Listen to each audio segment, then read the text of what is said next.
tenzende tungamirwe mukati mezviedzo mananda andibata ndimwino dombo ndiwike ndimwimu tungamirwe tenzende tungamirwe semana onyaradzwa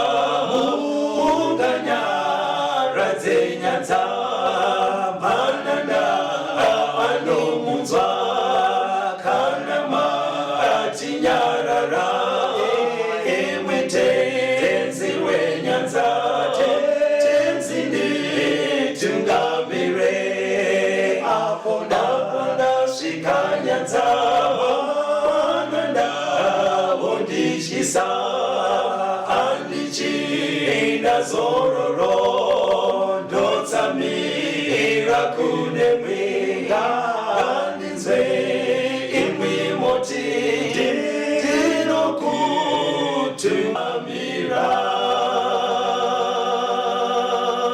Kwazivai vateereri, tinomuchingamidzai kuchirongwa The Second Coming of Christ chamunopiwa namufundisi Gift Rewards vekuNorth Zimbabwe Conference yama-Seventh Day Adventist pamwe chete naPastor Caston Betera vekuEast Zimbabwe Conference yama-Seventh Day Adventist.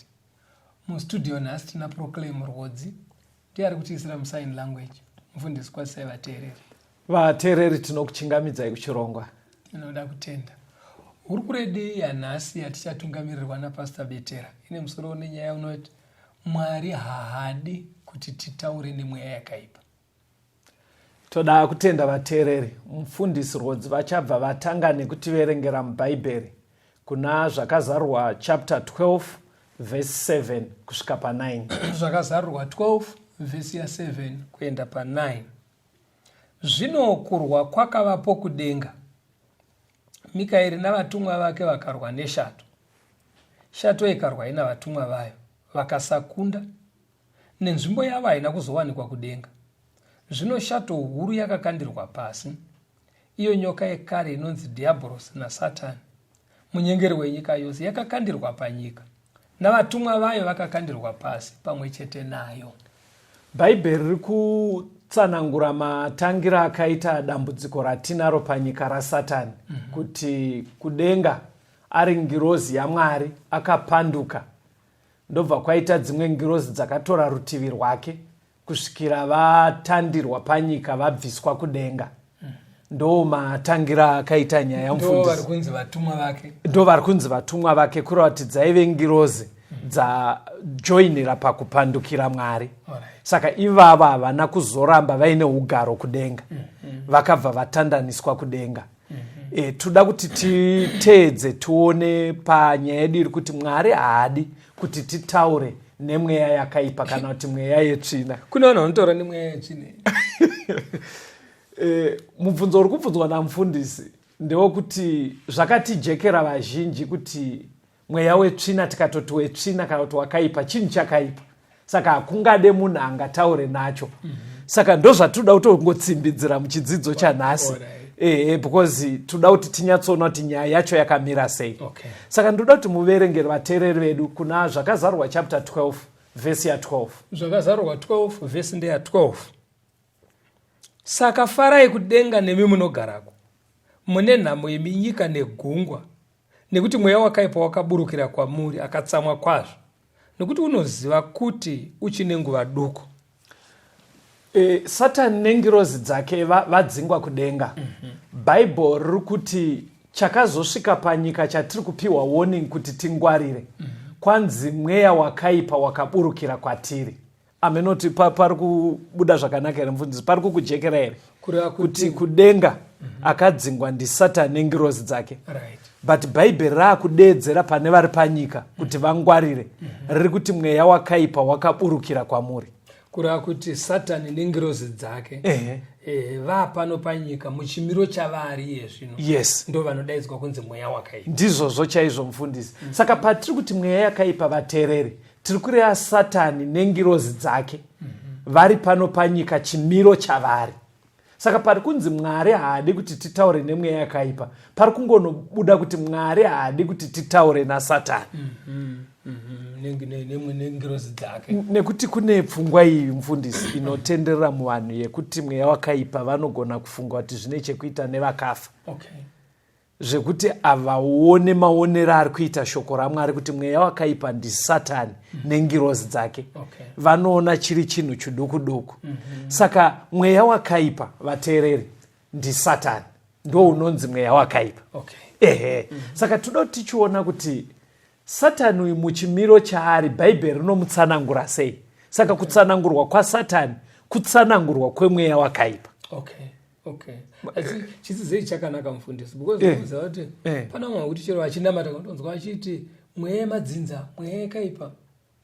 Kunze madzinza zvane ndo pari kuda kuti paswatanurwe nebhaibheri kuti panyatsojeka, because munhu agara haangodi chakaipa. Saka dzimwe nguva mukusaziva neshungu dzepamwoyo anogona ukaruka akutaura tumwe tunhu asi paakutopesa mweya wemadzinza inotaurwa vachida kureva vakafa handiwo mweya wakaipa. Mweya wakaipa uri kubuda mubhaibheri ndiSatani.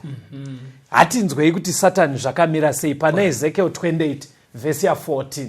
Ezekiel 28 vhesi ndeya14.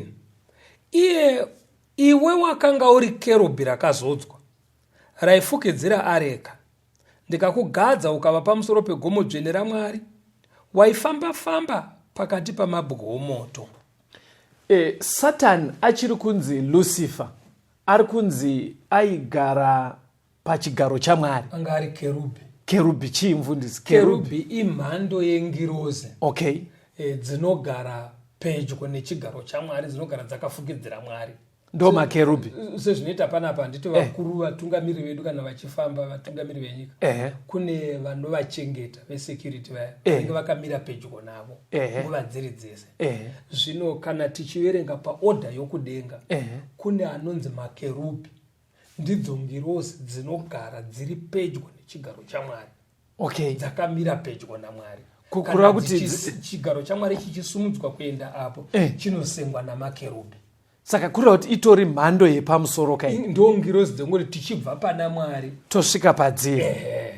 Unyangwe dziri ngirozi hadzo, asi ndiri kuona kunge danho racho rati rengi yacho yepamusoro-soro. Saka vateereri, ndo rengi yekenge ina Satani. Ari ngirozi hongu, Bhaibheri riri kunoburitsa kuti yaive ngirozi ine rengi ati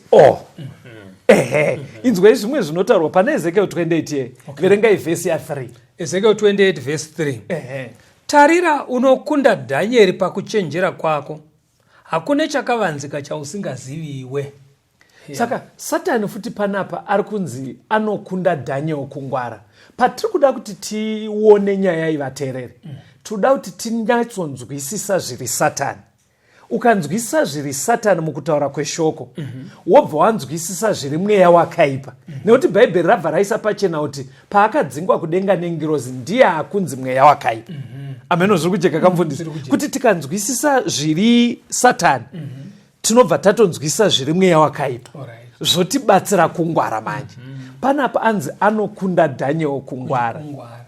Ndiye Dhanieri wataidzidza we? Dhanieri zvishuwa kwokubhukura Dhanieri. Ndimakapa chidzidzo ichocho. Anga akangwara sei Dhanieri?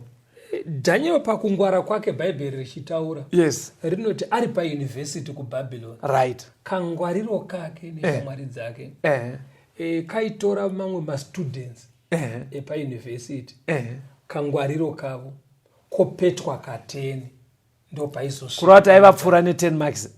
Kwete ne10 marks. Kwete zviya zvokuti wakanyora iye aiwana 20 out of 20 yovairi pa10 out of 10. Kuti kakapetwa ka10. Kana aiwana 10 out of 10, vamwe vanogona awana 10 out of 10. Atoti anyora ise. Teacher aipotsa apa Daniel 100 out of 10. Times. Doka kundiro kaaita lese. Aikona zviya zvekuti ticha anoshaya maki yekumupa. Achikunda vakedhi avo. Achikunda vakedhi aka vanhu vepayunivhesiti apa vari payunivhesiti. Saka aikunda vamwe pakuita degree aivakunda kakapetwa ka10. Okay.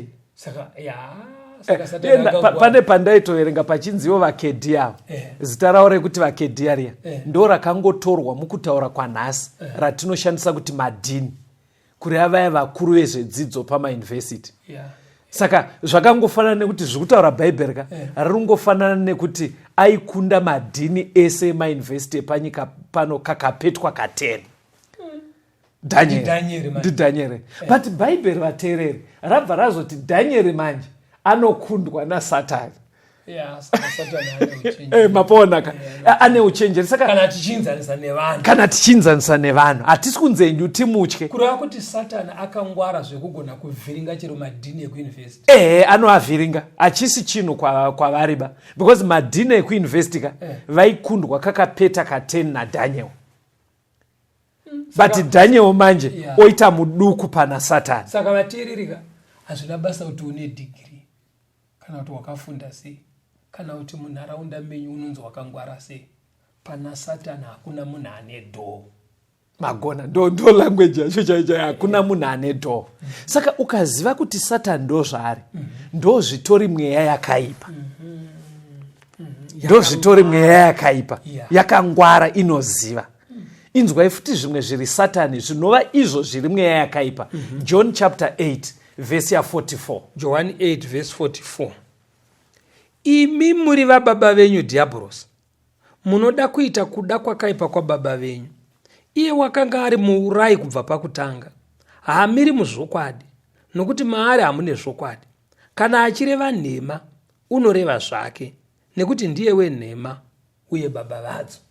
Saka bhaibheri riri kuti Satani chimwe chatingati identifying mark hombe iri paari.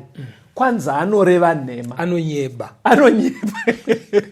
Munonyeperwa vateereri. Satani anodi anonyeba. Saka mungona mufundisi aive kerubi kuri aidanho repamusoro rengirosi obva anzi aikunda Daniel pakuziva kuratidza kuti kuziva chaiko pamusoro peizvozvo onyepa.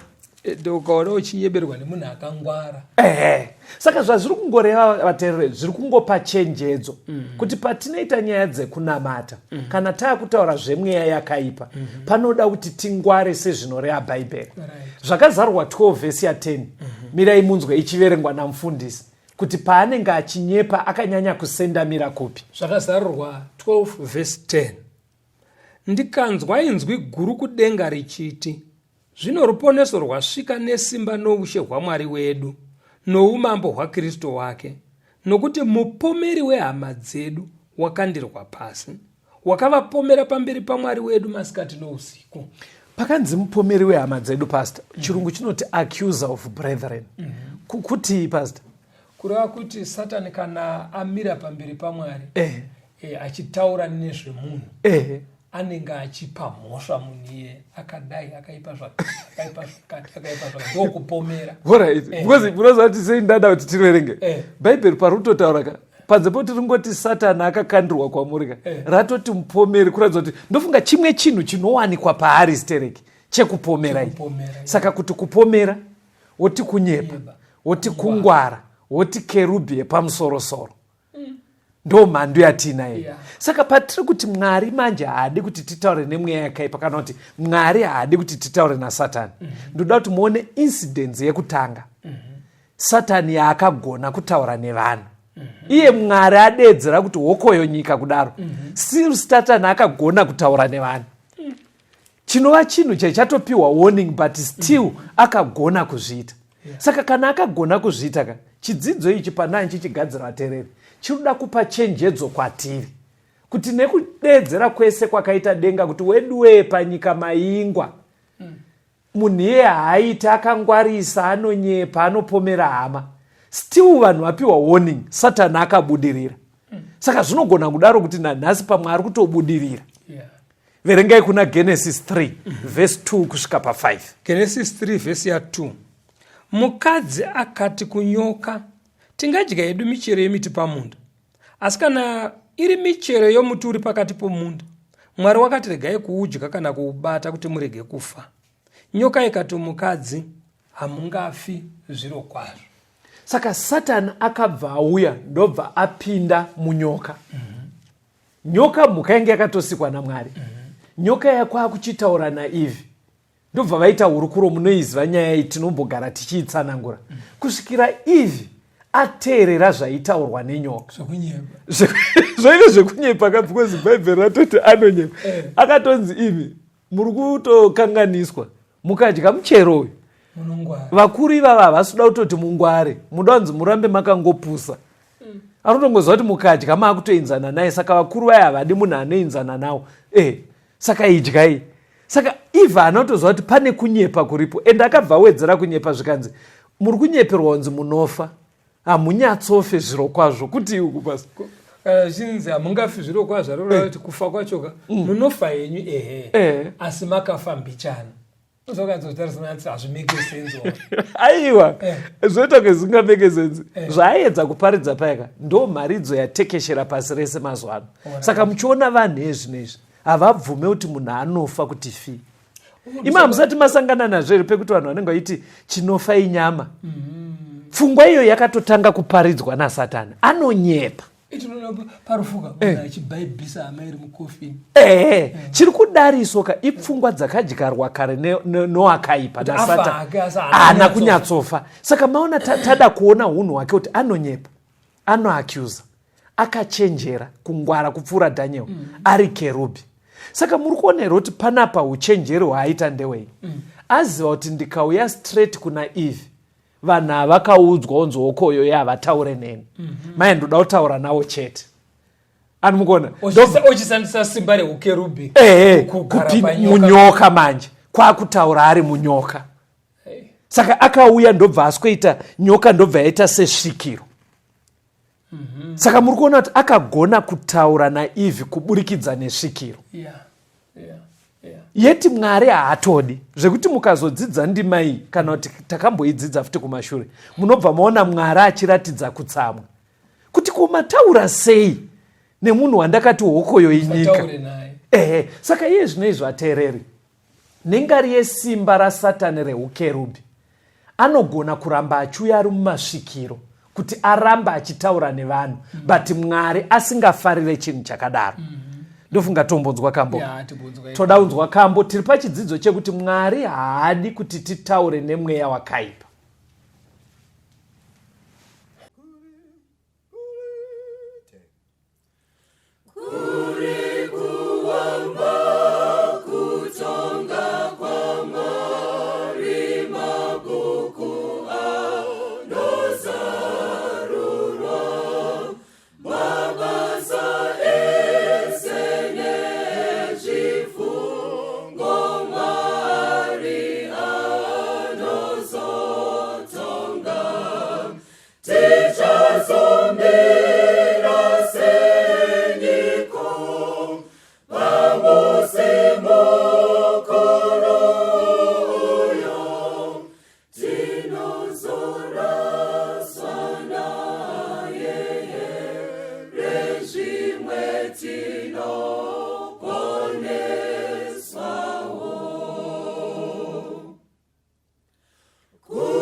Vamos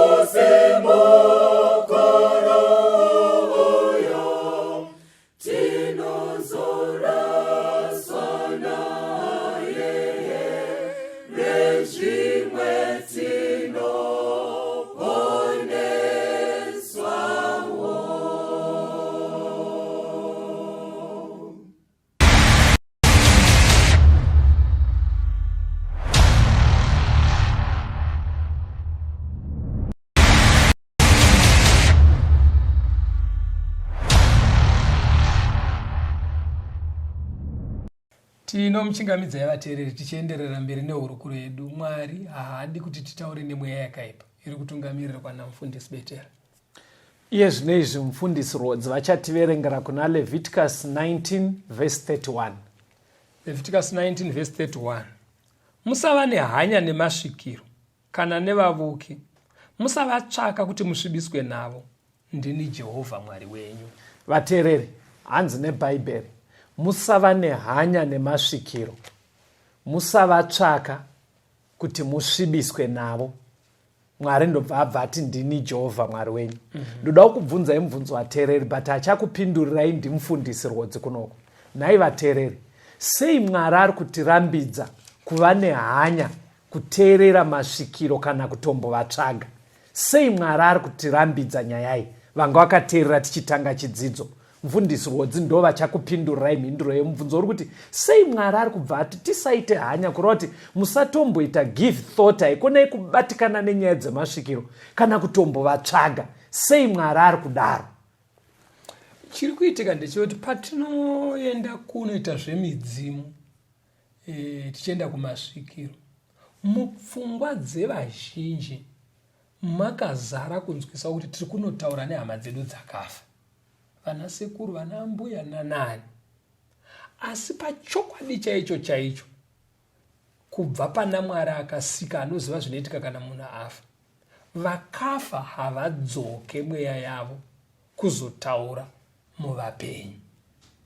Asi kwatinoenda ikoko, minana yese inoitwa nemashiripiti anoitwa nemasvikiro hazvisi kuitwa nevanhu vakafa, zviri kuitwa nesimba raSatani nengerosi dzake.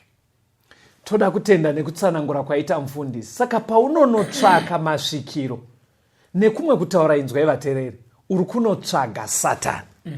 Ndashaya mamwe mavara ekuti ndingadai because zvinoita kunge uri kubva wadai pavanhu, but kunenge kutuka, but ndo zvazvitori because chiri kunosvika pasvikiro chiya, mweya yakaipa ndiSatani.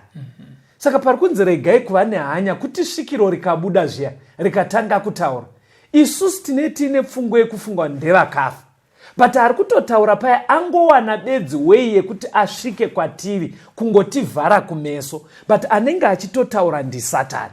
Saka muri kuona Mwari ari kubva ati please handidi kuti mudaro, nekuti Mwari haadi kuti titaure nemweya yakaipa. Ngatione mwe muenzaniso mubhaibheri wemunhu akataura nemweya yakaipa. 1 Samuel chapter 28 verse 13 na 15. Samuel wokutanga 28 verse ya 13 kuenda pa15. Mambo akati kwaari, usatya hako, asi unooneiko? Mukadzi akati kuna Sauro, ndinoona mudzimu unokwira achibuda panyika. Akati kwaari, wakadiniko? Akati, kuno mutana unokwira akafuka nguo.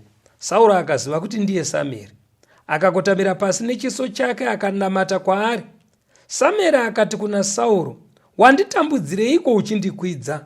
Sauro akapindura akati, ndinotambudzika kwazvo nokuti vaFiristia vanorwa neni, naMwari wabva kwandiri. Haachatongondipinduri kunyange navaprofita kana nokurota. Naizvozvo ndakudanai imi kuti mundizivise zvandinofanira kuita. Anga ari kutonga nguva ainzi mambo Sauro, anga abatsirwa kutanga utongi hwake hwekwaIsraeri naainzi Samueri muprofita waMwari.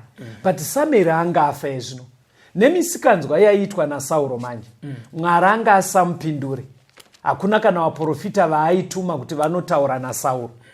Even nzira dzaishandiswa naMwari kare dzekutaura nevanhu vake, Mwari anga amira. But iye anga ari pachomanikidza kune hondo yaaida kurwa nayo. Ndobva anyatsona kuti Mwari haachataura neni. Kwakuenda kumukadzi aisvikirwa mufundisi. Kwakusvika ikokoko. Hanzi ndobva hanzi nemukadzi uya, uda kutaura nani? Zvika ndoda kutaura naSamueri.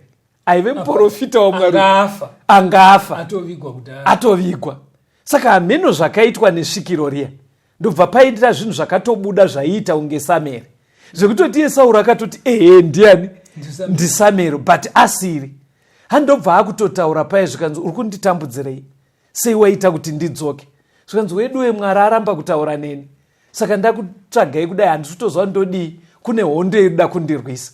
Pfungwa yandoda kuti muone pastor ndekuti muri kuzvionera kuti Sauro ataura nesvikiro aenda kusvikiro pakaita communication isingadiwe naMwari nekuti Mwari ari kuziva kuti chaari kutaura nacho haazi Sameri ka nekuti iyeka paari kuenda uko ari kutoziva kuti Sameri akafa takamuviga yes ende ari kutoziva kuti Mwari aramba kutaura naye kuburikidza nevaprofita zvokuti dai Sameri anga achiri muprofita waMwari Mwari aingoramba futi kutaura naye dai kuri kuti anga achiri mupenyu because Sameri aive muprofita right. Saka aitozviziva kuti Sameri ari muprofita waMwari Mwari aramba kutaura nani naye kwandiri saka mupfungwa make pastor aifanira kutoziva kuti chiri kuuya ichi haasi Sameri nekuti Sameri wechokwadika aiva afa ake but asati afa aive muprofita waMwari right. Saka iye ari kuti Mwari aramba kutaura neni kunyangwe nevaprofita ndo murengi maive naSameri. Saka kurava kuti tomboti pastor tomboti afa uya anonokondinya saka kurava kuti uprofita hwaSameri hwaifanira unokondinya oramba futi kushandiswa kutaura oramba futi kushandiswa kurava kuti chari kutaura naSauro haasi Sameri.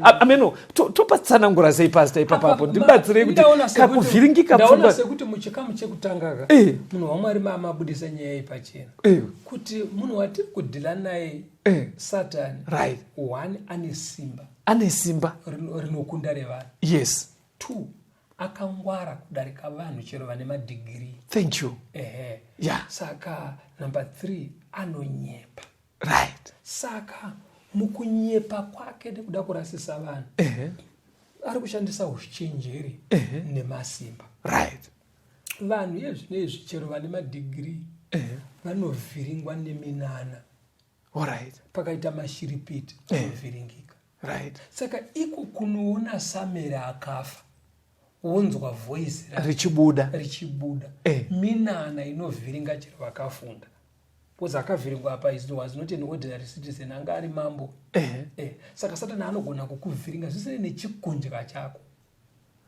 Imi ndimaindudze here nyaya yemufano yakazoita svikiro yekumusha kwenyu kunofudza mombo maiti kudii nyaya asati aita svikiro chii chaichaitika because maybe zvingabatsira vateereri kuti vanzwise kuti minana ka Satani ndokuarea kwake. Isu takangokura nyaya ichitaurwa kunzi achifudza mombe akafa ari kusango ikoko bhuru remusha ndobva ratina mombe kudzokera kumba dzaaifudza ava ndobva wagama mombe dzaakunosvika kumina ndokudzivharira bhuru richitoya nadzo kumusha remudzimu pakati peusiku bhuru riya ndobva rakuma rikaita noise riri mudanga kusvikira vakuru vakaenda kudanga vasvika kudanga kunonzi iko rakajamba richibuda mudanga saka raijamba ndobva variteera richibva raenda kusango kuya kwadzaifudzirwa kuyo ava vari kuteera vachingoombera rasvika kusango ndobva rasvika paakanga afira ndobva ratenderera ndobva vatoona chitunha chemwana chiripo ndobva ranomutanangira kumira yari pakati pemakumbo ndobva ramuteta negumbo kuita kukura kudai ndobva amuka mfana we ndobva vaenda naye kumba. Saka kana paitika minana yakadaro manje kuti vanhu vazongoti ibhuru chete zvinoramba rinenge rautonzi asekuru aitoomberwa ipapo iwo ana sekuru vacho muchitonyazva kuti vakafa ana sekuru vedu. Saka vateereri pfungwa yatoda kuti mubata apa ndeyekuti Satani ka ane masimba anopfuura evanhu yaive ngirozi kerubi akachenjera but anonyepa kuratidza kuti Mwari haana kufara nazvo zvaitika apa because pfungwa yedu iri kuti Mwari haadi kuti titaure nemweya yakaipa. Verengai kuna Wakoronike wokutanga pachapter 10 verse 13 na14. Wakoronike wokutanga 10 verse ndeya 13. naizvozvo Sauro akafa nokuda kwokudarika kwake kwaakaitira Jehovha, uye nokuda kweshoko raJehovha raasina kuchengeta, uye nokuti wakatsvaka mano kusvikiro kubvunza naro, akasabvunza Jehovha. Naizvozvo wakamuuraya, akaisa ushe kuna Dhavhidhi mwanakomana waJese. Pakazofa mambo Sauro kuhondo yacho yaaivaenda akanofa. Akafira mugomo raiveko nemwana wake pamwe chete Jonathan. Zvekuti vanhu vaitoziva kuti chamuurayisa abayiwa nepfumo, akafa. But Bhaibheri rakutsanangura rufu rwaSauro vateereri. Hanzi number 1, chakamuurayisa kusateerera kwake Mwari. Number 2, zvikanzi chakamuurayisa akaenda kunobvunza svikiro, asingabvunze kuna Mwari. Muri kuona kuti imhosva hombe? Imhosva hombe mumaziso aMwari kunobvunza svikiro. Saka inzwai vateereri, kubvunza svikiro zvinourayisa. Unenge uchiita zvinosemesa pamberi paMwari. Kusemesa kwacho kuri papi? Uri kutaura nemweya yakaipa. Uri kutaura nemweya yakaipa. Ndo mhosva yacho hombe, pastor. Ipapo kastonika pakaomera verudzi rwedu. Chii, pastor? Kuti uti wewe sekuru vako vamweya wetsvina.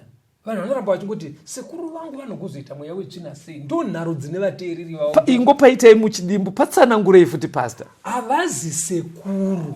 Thank you. Sekuru vako havambofi vakaita mweya wetsvina. Thank you. Kana vafa vanoenda kunozorora. Kufa chaikwe. Mweya wavo haudzoke. Mweya uri kuuya ndewasatani. Ndo uri kuita minana neuchenjeri hwese nekunyeba kwese. Because chinotambudza vateerereka ndechekuti sekuru vasati vafa dzimwe nguva vanenge vatounganidza vazukuru ese. Votaura navo kuti onai vazukuru ndaakudii. Uchinyatsoona sekuru vaitida, vaititira zvakanaka. Saka Satani anotora ma-affections ediwa ekuziva kuti tanga takanamirana paine ukama hwakasimba nasekuru. Saka paanonodzoka achiita unge sekuru paya, vanhu zvinobva zvanyore kuvanhu verudzi rwedu kugamuchira. Yeti mweya yakaipa. Saka sekuru havanoite mweya yakaipa vateereri. Chidzidzo hachisipo pakutukana sekuru venyu. Vaya vakatofa. Chiri kuuya chichita unge ndana sekuru mweya yakaipa. Oita unge masvikiro. Verengai munzwe kuna Deuteronomy 18 verse 10 kusvika pa12. Deuteronomy 18 verse ya 10. Pakati pako hapafaniri kuwanikwa munhu unopinza mwanakomana wake kana mwanasikana wake mumoto, kana unovuka, kana unotenda mashura, kana unoita mazango, kana muroi, kana ng'anga, kana unobvunza masvikiro, kana muvuki, kana unobvunza vakafa. Nokuti vose vanoita zvinhu izvi vanonyangadza Jehovha. Nokuda kwezvinonyangadza izvi, Jehovha Mwari wako unovadzinga pamberi pako. Vanhu vanosvikirwa, pastor, nevanobvunza vakafa. Bhaibheri pariri kuti kubvunza vakafa, pastor, riri kutoziva kuti vakafa. But riri kutaura nelanguage yekuti vateereri vedu vanzwisise. Kuti ivo vateereri ndo vanenge vaifunga kuti tiri kubvunza chii? Vakafa. Animazona manje. Saka rataura nelanguage yedu vateereri. Kwete kuti iwo ubva kuti uri kwauri kuteerera ikoko ubva kuti mapanzwa aka kuti vakafa vanogona kumbobvunzwa. Aiwa, riri kutaura nelanguage yekuti riri kuziva kuti chakabaya chikatyokera mupfungwa dzedu kuti vakafa variko samwe. Vakafa hakuna. Saka araigona kuti handida anobvunza mweya yakaipa. Because tinesa taudzwiswa kuti mweya wakaipa chii. Saka nengare kuti Bhaibheri rinoziva kuti mweya yakaipa inouya ichihwanda nevakafa nemasvikiro. Kunyepa kwayo yabva yatiudza kuti imimi manje chichenjererai area yevakafa nevemasvikiro. Tinenge tazvipinza pakutaura nemweya yakaipa. Iyo unoziva Caston. Vanhu kana vakutaudza kuti makuda kutibvisa mutsika dzedu. Ava vari kuadreswa naMwari apa. VaIsraeri, vaHebheru. Thank you. Saka kuvaHebheru kwaive neuroi. Right. Kwaive neng'anga. Right. Kwaive nemidzimu. Yes. Kwaive nemasvikiro. Right. Sauro anga ari muHebheru. Anga asiri mukaranga Sauro. Yes. Aive muHebheru. Akatoenda kun'anga kuendoreka. Haisi guta riri muno muZimbabwe ayo. Ritori ikoko kwevaJudha. Asi akaenda kusvikiro ikoko. Saka zvekusvikirwa hadzisi tsika dzedu vatema vemuno muAfrica chete ayo. Adzizidzana tembo here nanajena nanamuseyamwa. Ndezvendudzi dzese mupasi rese zvichikonzerwa naSatani. Saka chinzwai manje pari kunoita kuti nyaya inetsa. Hanogona kuti patachitaura vateereri vazhinji munogona kutoti iyo nyaya yemasvikiro yavanoamba vachitaura takasiyana nazvo kudhara isu taakuchechi. Inzwai zvinotaura vaKorindo echipiri chapter 11 verse ya 3. Ndoda kuti mufundisi vakuverengerei ndima iyoyo. VaKorindo echipiri chapter 11 verse ya 3. Asi ndinotya kuti senyoka yakanyengera Evha namano ayo, zvimwe saizvozvo ndangariro dzenyu dzingasvibiswa dzitsauke pakururama nokuchena kwemwoyo kuri kuna Kristu. Iri tsamba riri kunyorerwa vanhu vakuenda kuchechi. Riri kutonzi same nyaya yakaitwa naSatani kuti agone kutaura naIvhi. Hanzi ndiri kutokutyirai vari kumachechi kuti munogona kudaro muri kungotambwa same style iyoyo. Satani achiramba achingotaura nemi yeti zvichisota Mwari. Hamugona kuti Satani akasikopinda munyoka kwakutotaura Ivhi kwakuteerera. Saka iye zvino izvi inzwai kuna Timothy. Verengai chapter 4 yaTimothy wekutanga verse 1. 1 Timothy 4 verse 1. Zvino Mweya unoreva pachena kuti panguva dzinouya vamwe vachatsauka pakutenda, vachiteerera mweya inonyengera nedzidziso dzemweya yakaipa. Mamuchechu. Muri kuona chiri kunetsa nyaya yacho. Because Satani watiri kutaura ipasitaka akangwara. Anogumira kunyoka. Because anoziziva kuti mukaramba mingota zvemasvikiro anoziva kuti vanhu vanotiza. Vanhu vanonzi maronyadzona kuti zvemasvikiro ava varume vabvira kara gandisiyane nazvo. Ndiri kusotesa Mwari. Saka panomhanya vanhu kuchechi. Satani habva asarenda kuti ndavatadza ende vatizira kuchechi. Hanzi ikoko still mweya yakaipa iri kutaura nevanhu kuchechi. Saka uri kuti iwe kasite vanhu vanogona kutaura nemweya wakaipa kuchechi. Ndizvozvo pastor. Zviya here zvekuti dhimoni buda. Mirai timbonzwa kambofundisa. Tisikoijekesa but asi maonoka kuti pane danger iri kuratidzwa. Vateereri rambai muri pachirongwa. Iye zvino tichambonzwa kambo. Toenderera mberi nechidzidzo chedu. Mwari haadi kuti titaure nemweya yakaipa.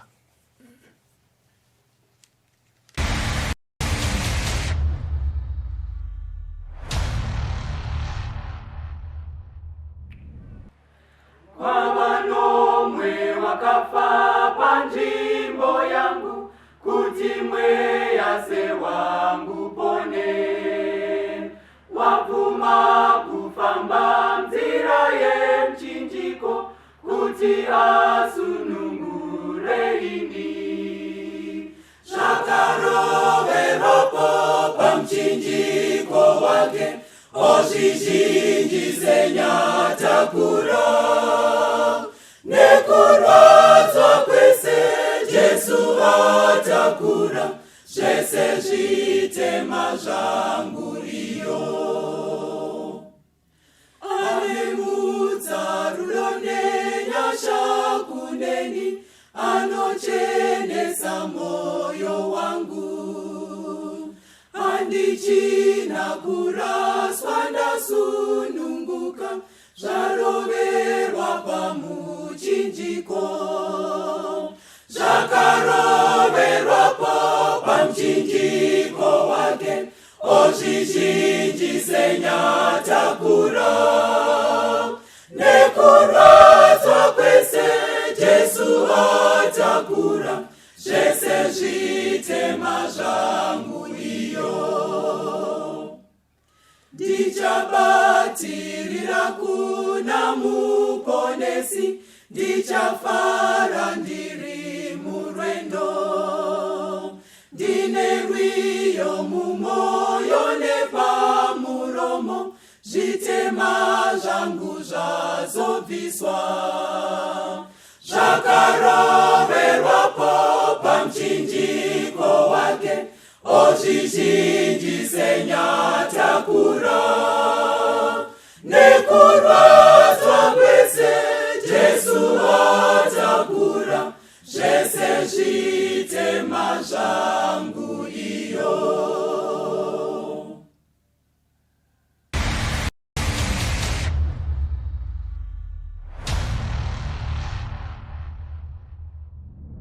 Tinomuchingamidza vateereri tichienderera mberi nehurukuro yedu. Mwari haadi kuti titaure nemweya yakaipa. Mufundisi, muchikamu chapfuura vamutaura kuti tingwarire ndaa kumachechi. Mweya yakaipa inogona kutaurwa nayo.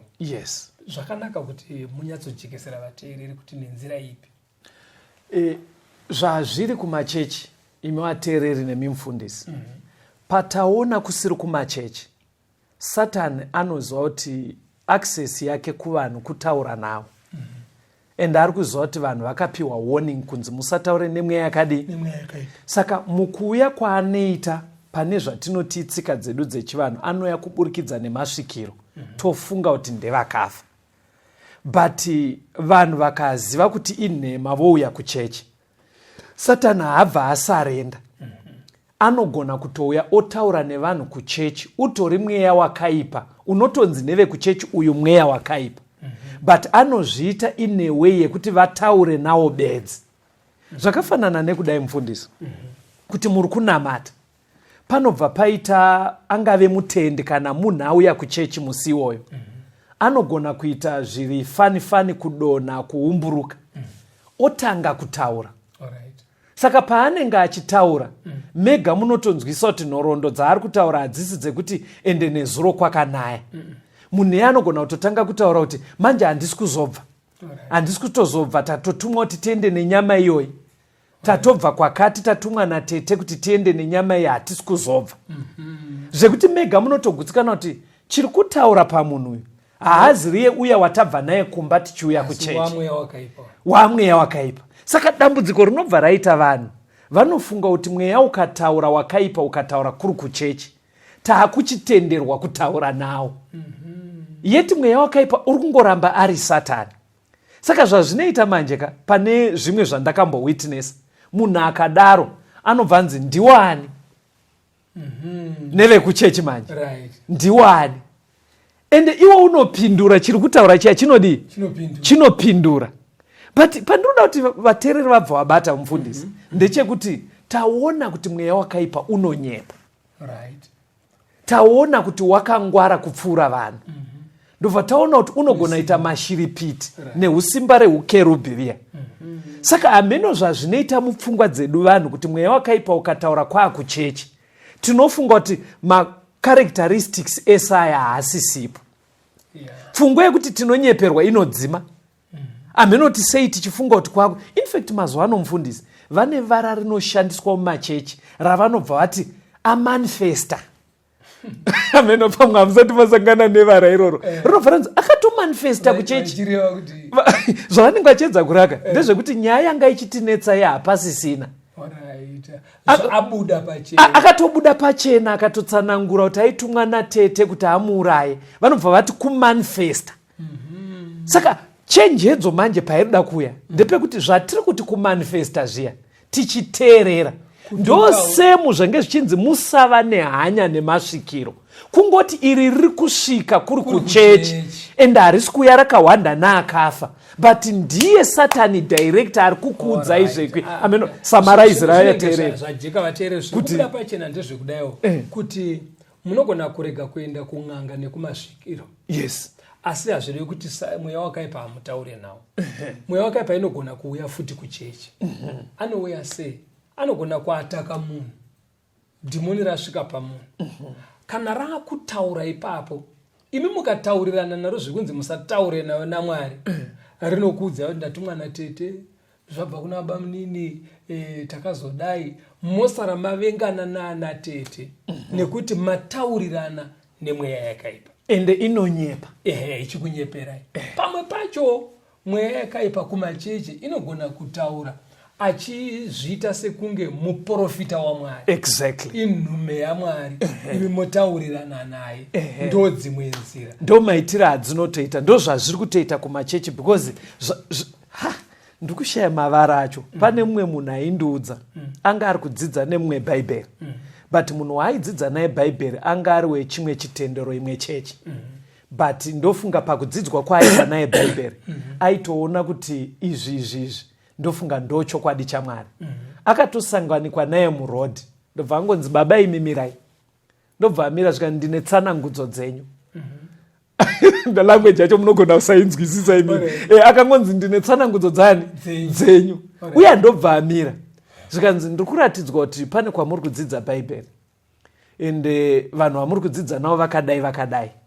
but tsanangudzo dzandapiwa ndedzekuti munogona kudaro muri kurasiswa. Ndangoti ndikupei tsanangudzo idzodzo. Zvandiomera kuti mweya anga andipa tsanangudzo. Ndatenda hangu. Uya kwakukondinya achienda. Zvakataurwa nemo. Zvishuwa anga ine vanhu vari kudzidza navo. Exactly. But uyu kwaasangana naye kutori kure nekwaari kudzidzira Bhaibheri. Uye haatomuzive. Akatongomiswa kandine tsanangudzo dzenyu.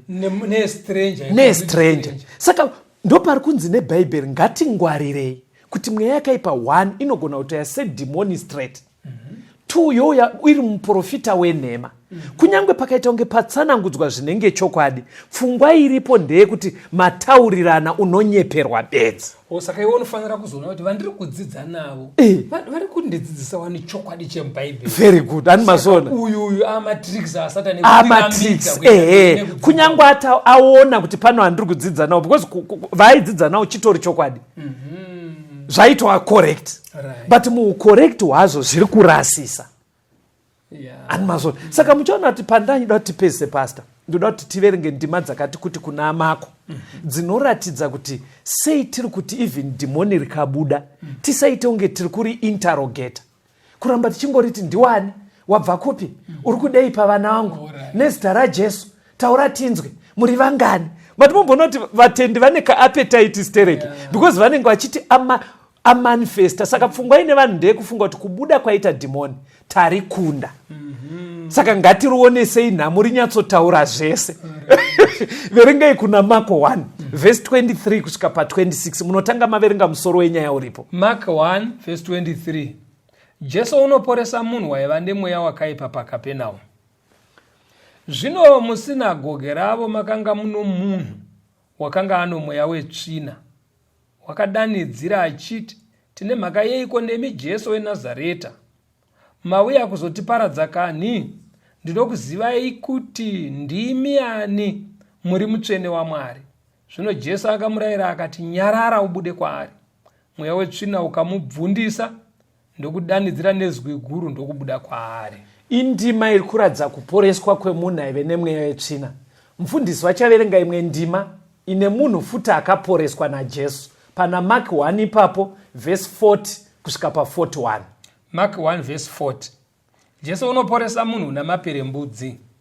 Zvino munhu namaperembudzi akauya kwaari akakumbira zvikuru kwaari. Ndokupfugama pamberi pake akati kwaari, kana muchida munogona kundinatsa. Akamunzwira ngoni, akatambanudza ruoko rwake akamubata akati kwaari, ndinoda chinatswa. Kuporeswa kwemunhu aive nemaperembudzi.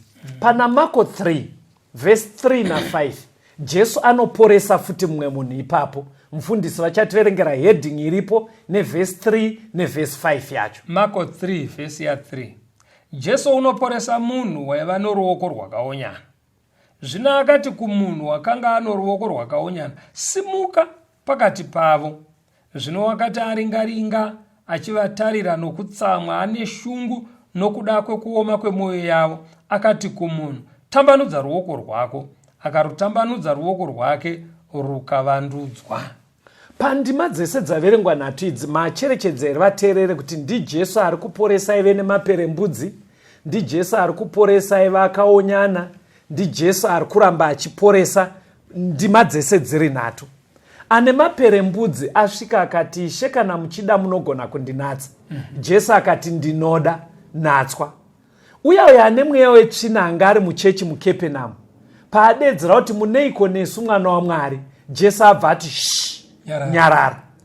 Uyu futi uyu anga ine ruoko rwakaonyana, paasvikirwa naJesu, Jesu atanga amubvunza mubvunzo, ndobva amuti, simuka, tambanudza ruoko rwako.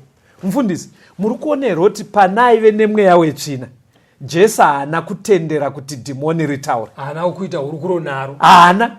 Vamwe vatonzi ndinoda, vamwe vakatonzi tambanudza ruoko, but wedhimoni Jesu haana kuita hurukuro. Kutsimbidzira pfungwa yaaiti chaiye Jesu mubhaibheri. Nekuti ndiye aiva aidzidzisa zvese zvataverenga izvi. Kuti musaita hurukuro nemweya wetsvina. Saka iye akurarama panyama panyika ino, abva ararama by example.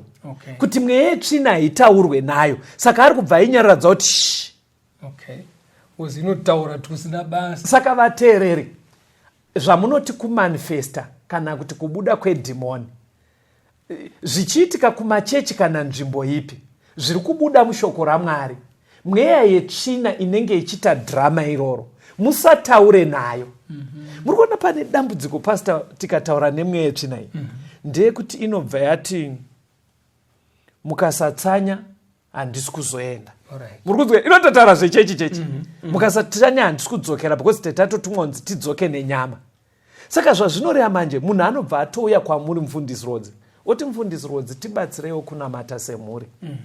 Tiri papurogiramu yekutsanya, ndokumbira kuti mutsanyewo nesu. Handitika? Wobva kuti kwakanaka here vanhu vaMwari? Wobva wanzi pataive kuchechi mwana uyu ari kurwara uyu akadhimoni rakatomanifesta rikatoti mukasatsanya handisi kuzobva, tiri kutoenda naye anyama. Saka muri kuonera kuti family yatopinda pamutsanyo. Ende warayirwa naSatani. Very good. Ndopandinoda kuti muone manje kuti Satani anogona kutokurayirai program yamunoita. Ende imimi mufundisi motopiwa maprayer request ezvinhu zvainjiniwa naSatani. Saka munei muchiroveswa dondo kokutsanya kwakaipa here. Aiwa, ndosaka ndati tingwarire. Satani akangwara because hauya achitaura kuti kana muchida kuti ndiende ndai munouraya munhu. Aiwa, anouya achihwanda zvichiita kunge zvechechi, but anenge akutozva kuti kaitiro kava kuita chechi yapurogiramu yangu kwete yemubhaibheri. Ndosaka Jesu paakanzi isa dombo rite chingwa akaramba chero aigona zvataurwa naSatani. NdiSatani ataura, haugone kuita purogiramu iyoyo. Saka even imi muatendi mukanzi kana muda kuti nyaya inake mufanira enda kurwizi rwakati kugomo rakati riri dhimoni ramanifesta, nekuti ndovarara kushandiswa mazuva ano rekuti kumanifesta. Musaitiswe purogiramu naSatani nekuti Mwari haadi kuti titaure nemweya yakaipa.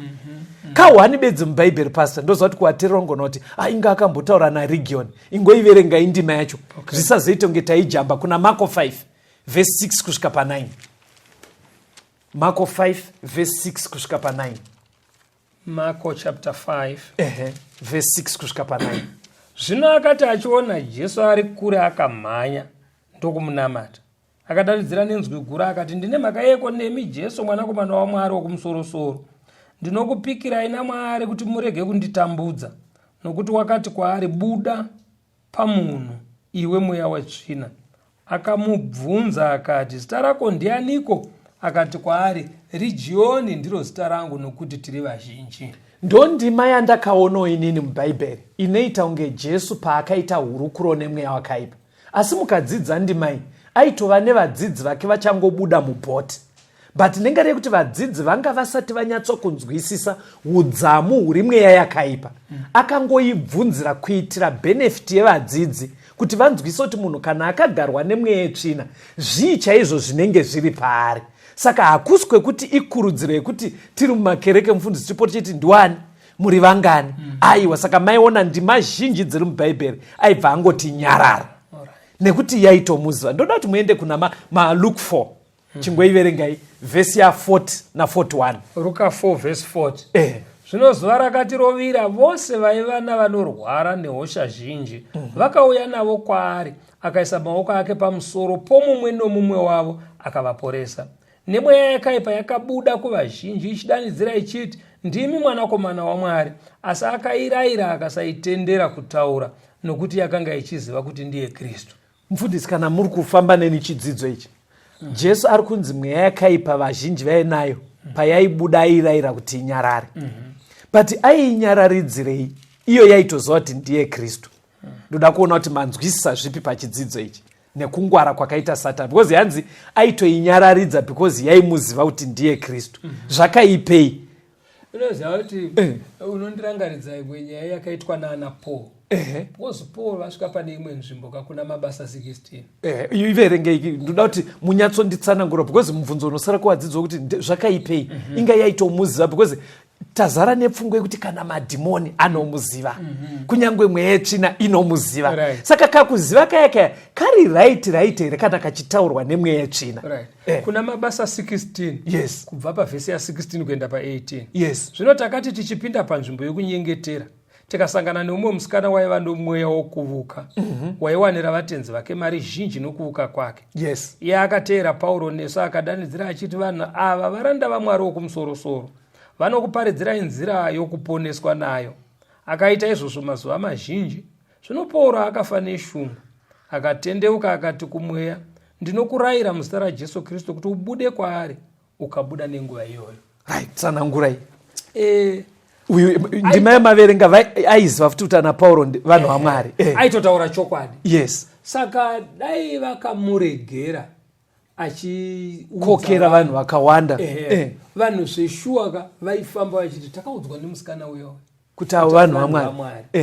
Asi tomboti ozoti mwedzi waitera oti chisiyanai navo chiendai kuna Bari Jesus nganga iye panigirike vaienda futi ndavambomutera apo. Saka Mwari haatodi kuti mubvire mataura navo chero pavanotaura chokwadi. Thank you pastor. Ndo zvatinoda kuti vadzidzisi pataakupendera chidzidzo nzwisisai nyaya iyi. Kungave kune dzatinoti tsika dzedu dzechivanhu kana kumachechi, Mwari haadi kuti titaure nemweya yetsvina. Kunyangwe ichita zvatinoti mazuva ano manifestation, votsanangudza nemo zvinhu zvinenge zvakatoraramika. Mwari haatodi communication. Musava nehanya nemweya yetsvina. Dai Mwari akukomborerai vateereri. Pastor, ndokumbira muoneke vateereri. Tinotenda vateereri nekuva nesu muchirongwa. Kana paita mibvunzo nepamwe pari kunedza kunzwisisa, tine hama, tine shamwari, vavakidzani nevatikagara navo munharaunda imomo, vanopinda sangano rama-Seventh Day Adventist. Endai kwavari nemibvunzo yenyu nezviri kukuremerai. Vanoziva kwekuenda nemi kuti mundobatsirika. Pamwe pacho munoda kukurumidza kutaura nesu, munoda kutibata panhare dzinoteera 0775 460 175. 0775 460 175 kana kuti 0716 452 086 0716 452 086. Tisangane muchikamu chinoteera. Mwari ave nemi.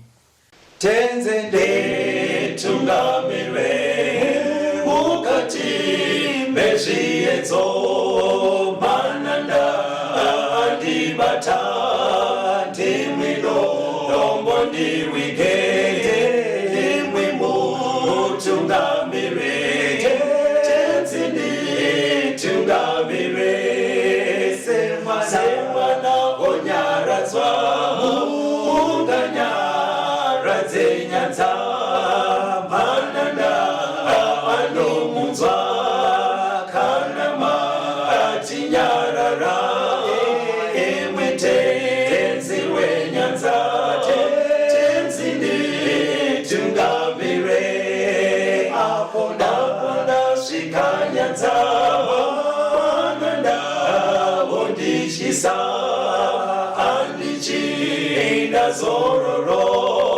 ndotsamira kune mwinga andinzwe imwi moti ndinokutumami